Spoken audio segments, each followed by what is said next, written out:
Շնորհակալություն, ուրեմն շարունակելով իմ գործընկերների ասած թերությունների մասին վերաբերյալ տեղեկատվությունները, ուզում եմ ասել, որ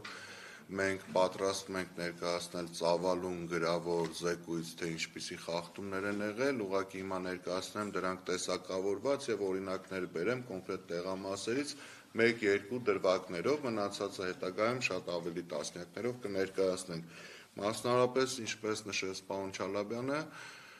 թիվ 31, 69 եւ թիվ 31-70 ընտրատեղամասերում եղել են շատ մեծ կուտակումներ։ Դրանց մասին մենք անպայման արձանագրության մեջ կնշենք, ուզում եմ հատուկ ընդգծել, որ տեղանքում գտնվող ոստիկանները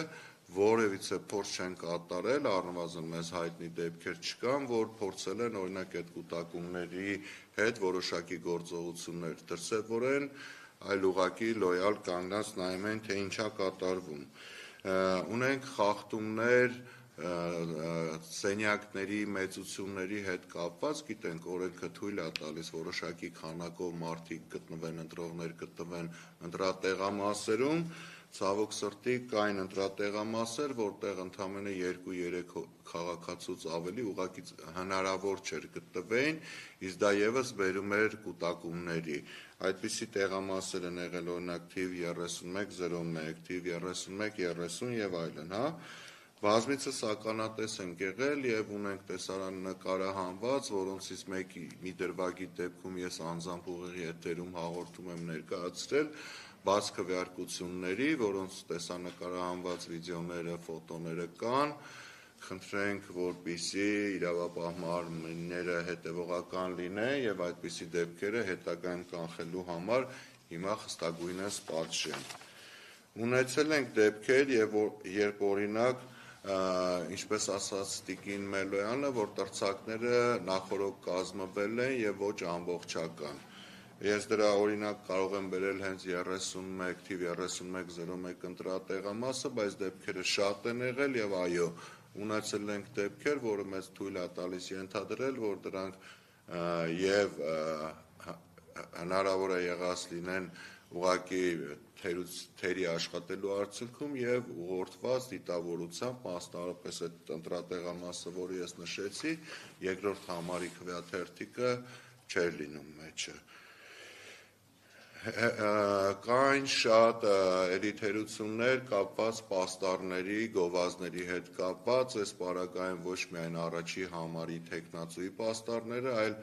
շատ թեկնածուների պաստառներ սահմանված վայրից, հեռավորությունից ավելի մոտ էին գտնվում, որը մենք արձանագրել ենք եւ ելի կներկայացնենք։ Եվ ելի եմ ուզում ընդգծել, որ այս դեպքում գրեթե բոլոր կամ մեծ մասի պաստառները սահմանված վայրերին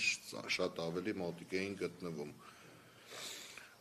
Շատ մտահոգիչ էր, որ շատ տեղամասերում նստած էին քաղաքացիական պայմանագրի վստահված անձինք եւ հաշվարկ էին կատարում, այն տալիս է մեզ այն հետևությունը, որ օրինակ, եթե պայմանական իրենք ուզում էին հաշվարկ բարեին, թե քանի մարդ է գալիս ընտրելու, այդ դեպքում պետքա մոտավոր ստանային այն թիվը, ինչ որ օրինակ դրոշմանիչները չկար, կամ ինչքան մարդա մասնակցի, այնինչ օրինակ դրա կեսն էր կամ 1/3 էին իրենք հաշվառում, ակնհայտ էր, որ իրենք գիտեն, թե այդ մտնողը ով է եւ ում օգտին է քվեարկելու։ Բացի դա, օրինակ հանձնաժողովների նախագահները շատ հաճախ ստանում էին զանգեր, որը մեր դիտորդները մեզ փոխանցել են, թե ովքեր են այս սևազգեստ, մեր հայաքվեի տարբերանշանով մարդիկ, անուն-ազգանուններն էին ճշտում, կամ ասենք, չգիտեմ, հաճախելիության մասին էին տվյալներ վերցնում եւ այլն։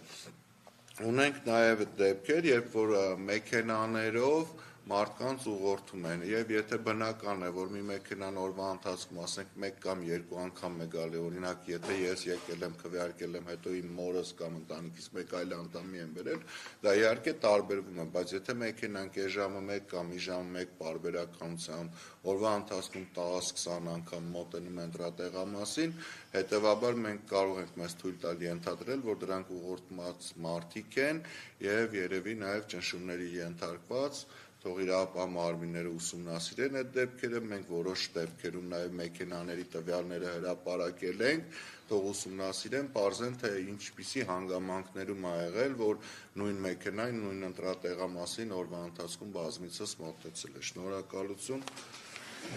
Շնորհակալություն, պարոն Պետրոսյան, ես խոսքը փոխանցեմ Ատոմ Մխիթարյանին։